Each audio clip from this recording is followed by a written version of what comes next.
ગુરુ પૂર્ણિમાના પવિત્ર પાવન દિવસની અંદર મેં પહેલા પણ વાત કરી કે બાપારામની પરમ અને દિવ્ય ચેતના એ બાપારામે આપણા આ સૌના કલ્યાણને માટે જગત કલ્યાણને માટે એ પરમ દિવ્ય ચેતના એ આપણા જગદીશ બાપાની અંદર અંશ રૂપે એ પધરાવી છે. તો એ જ ગુરુ પરમાત્માની આજે આપણે પૂજા કરીએ છીએ. તો જે જગ્યાએ બેઠા છો ત્યાં બેઠા બેઠા જ બાપારામનું સ્મરણ કરજો, બાપારામનું નામ લેજો અને અહીંયા જગદીશ બાપા તમે બધાને આજે લાભ મળશે. ગુરુ પૂજાનો બધાને લાભ મળશે અને સાક્ષાત આપણા આત્મારામ બાપા, આપણા ભજનદાસ બાપા, આપણા શામળા બાપા અને સૌના વાલા એવા મોહનદાસ બાપા આજે જગદીશ બાપાના ક્ષેત્રની અંદર વિરાજમાન થયા છે અને બાપા રામ સીતારામ સીતારામ જય સીતારામ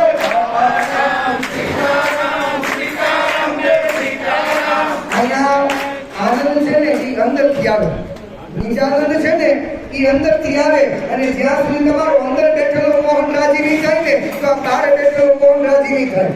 એટલે ઈ મોહનને રાજી કરવો તમારે જ બોલવું પડશે. બાપા રામ સીતારામ સીતારામ જય સીતારામ,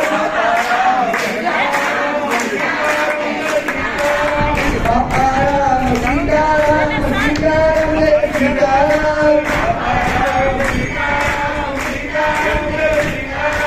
બાપા રામ સીતારામ સીતારામ જય સીતારામ,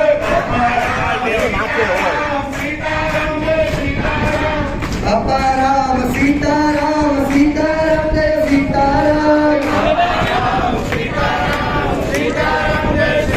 બોલીએ શ્રી શામળાની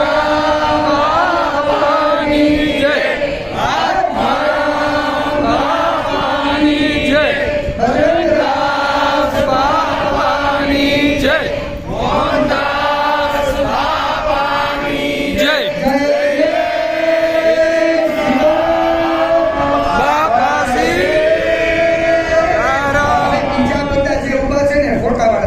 જાઓ એટલે બધાને જગદીશ બધાએ બાપાના લાભ. દર્શન થાય, બધા એમની પૂજા કરી શકે, બધા એમની સેવા કરી શકે એવો લાભ.